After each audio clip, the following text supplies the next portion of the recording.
ଆସ ମତେ ଟିକେ ଦୟା କର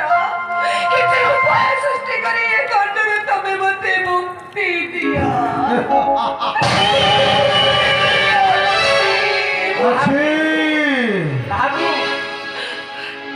ଦଣ୍ଡରୁ ମୁକ୍ତି ମିଳିବାର ଉପାୟ ମୋ ପାଖରେ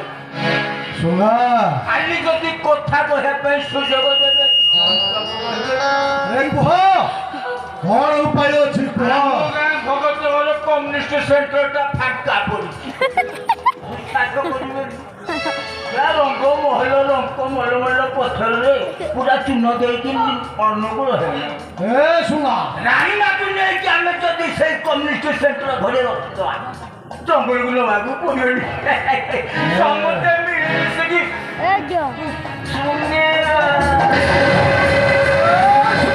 ଆଜ୍ଞା ହେଲେ ରାଣୀମା ଅଛି ଅଛି ଏକ ଉପାୟ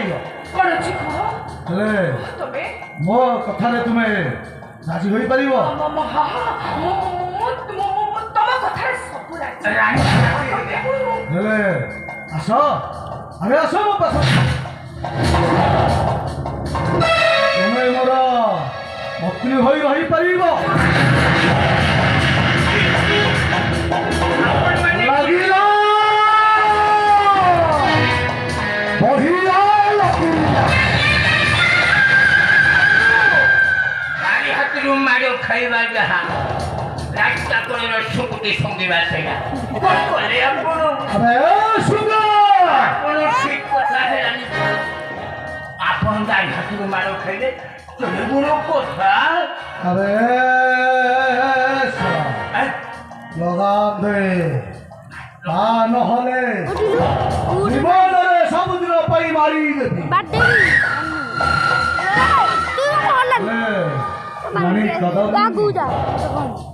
ମୋ ଗଳରେ ଚାପଡ଼ା ମାରି କିଛି ଠିକ କଲନି ରାଣୀ କାଦମ୍ବିନୀ ମତେ ବରଂ ବାଧ୍ୟ କଲ ସେ ଘର କାନନ ମଧ୍ୟକୁ ନେଇଯିବାକୁ କିଛି ବି କରିପାରିବନି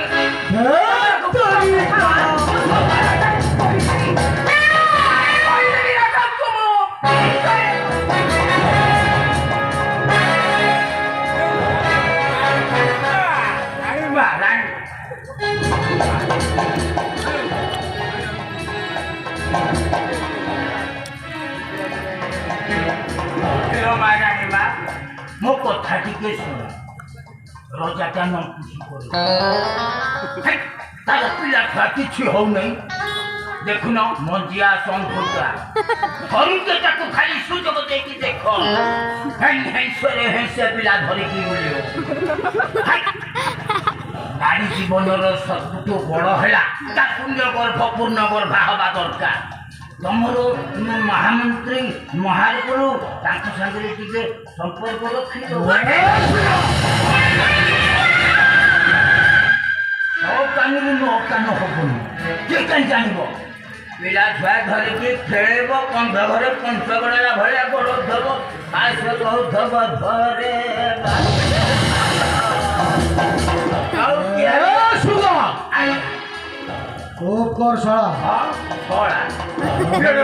କଥା ଲୁଚେଇକି ରଖିଦେଲ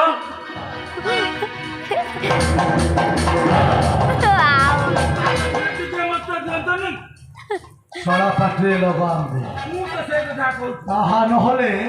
ମରୁ ମରୁ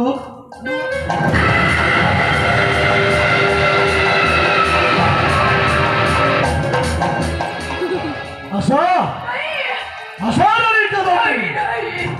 ନେଇଯିବି ସେ ନିଘଞ୍ଚ କାନନ ତମେ ମୋର କିଛି ବି କରିପାରିବନି କିଛି କରିପାରିବନି ତମେ ମୋର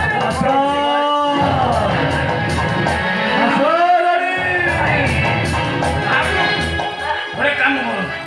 ଜଙ୍ଗଲ ଭିତରକୁ ଆଣିକି ନେଇକି ଶୁଣି ଦିଅନ୍ତୁ ତାପରେ ଯାହା ହବ ମୁଁ ଦେଖିବି ଟେନସନ୍ ନାହିଁ ଆପଣମାନେ ଖୁସି ତ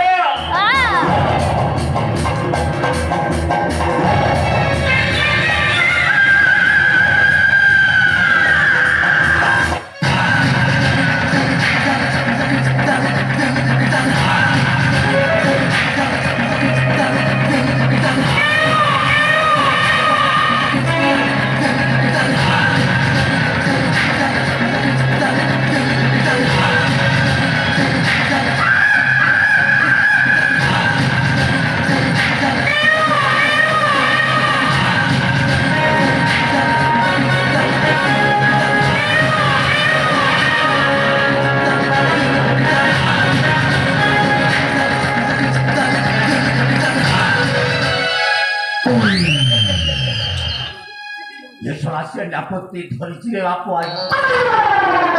ଆଜି ଶୁଙ୍ଗିଲା ଭଳିଆ ଶୁଙ୍ଗିବ ମାନେ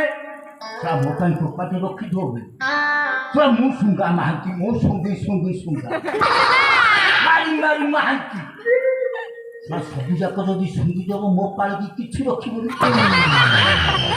ହେ ପ୍ରଭୁ ଲିଙ୍ଗରାଜ କୋଉଠି ବଇଛ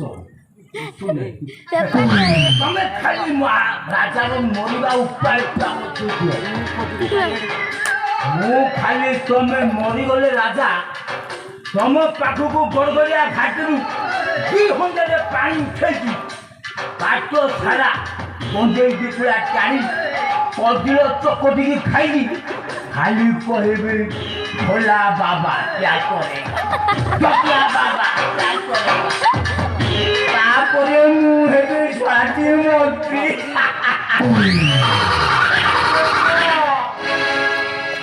ବିକ୍ରମ ସେନାପତି ତୁ କେତେ ବାଟ ଯିବୁ ଯା ତୁ ପଛେ ପଛେ ମୁଁ ଯାଉଛି ତୁ ରଜା ହଉଛି କି ମୁଁ ରଜା ହଉଛି ଦେଖିବାରେ ବାପା